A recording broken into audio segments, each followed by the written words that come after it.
Brent Martin with Alarka Expeditions. My partner and I, Angela Martin, run Alarka Expeditions and have for the last 3 years. I'm standing on the Little Tennessee River near Iotla Bridge in the old Cherokee village of Watauga. This is a section of river that I think is probably one of the most culturally significant sections of the river. One of the most highly settled sections of the Little Tennessee River by the Cherokees. It's rich in bird life, it's rich in fish species, and we have customers who come for all different reasons. We run trips for people who are into birding, we run trips for people who are into fishing, and we run trips for people who really want to just see Cherokee cultural and natural history of the river. So our business is basically built on the water I'm standing in front of, and has been part of my life now for 17 years that we've lived in this watershed. So like a lot of people, we're making a living off of beauty, the cleanliness, and the history of this spectacular place. The customers who come to see us on the Little Tennessee River, usually a lot of them coming from out of town, have no idea that there is a river of this size and of this protected status in southern Appalachia, and there really isn't. So for a river this size, over 40 miles of protected riverfront, people traveling downstream with us on whatever section of the river we choose to do are going to see something pretty spectacular in the landscape.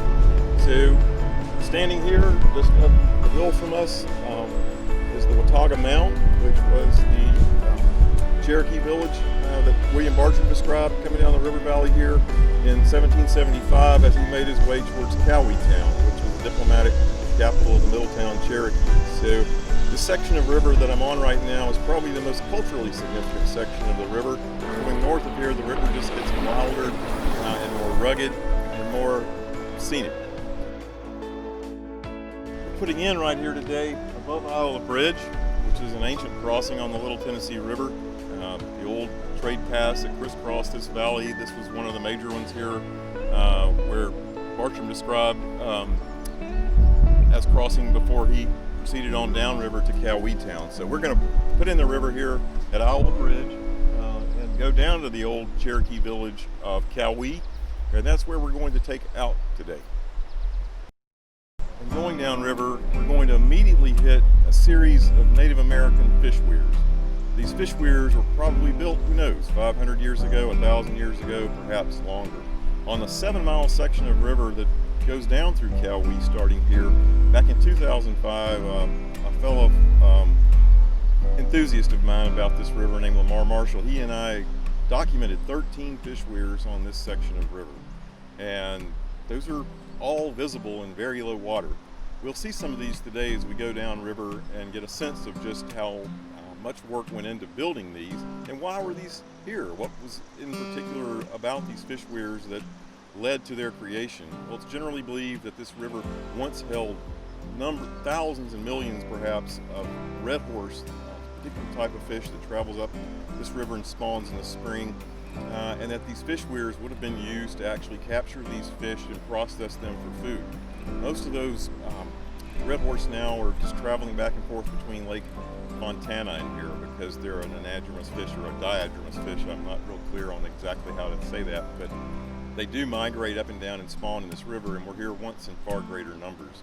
And so it's generally believed that these fish weirs were used to capture those red horse during the spawning cycles. And we may see some of those schools of red horse today. They're really large fish. There are 6 species of red horse in the Little Tennessee watershed. One of those endemic, the sicklefin red horse.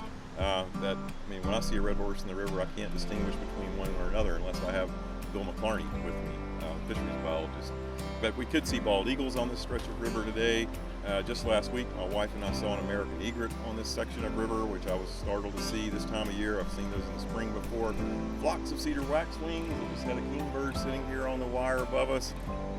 Great blue herons, green herons. Cliff swallows have been nesting just right here underneath this bridge and on the next bridge crossing. So those have been a recent phenomenon in the last decade or so. Them nesting here in such numbers underneath the Little Tennessee bridge here. And there's no telling what else we could see on this river today as far as bird and animal life go. I have seen mink on this section of river and otters. So we'll see what we get.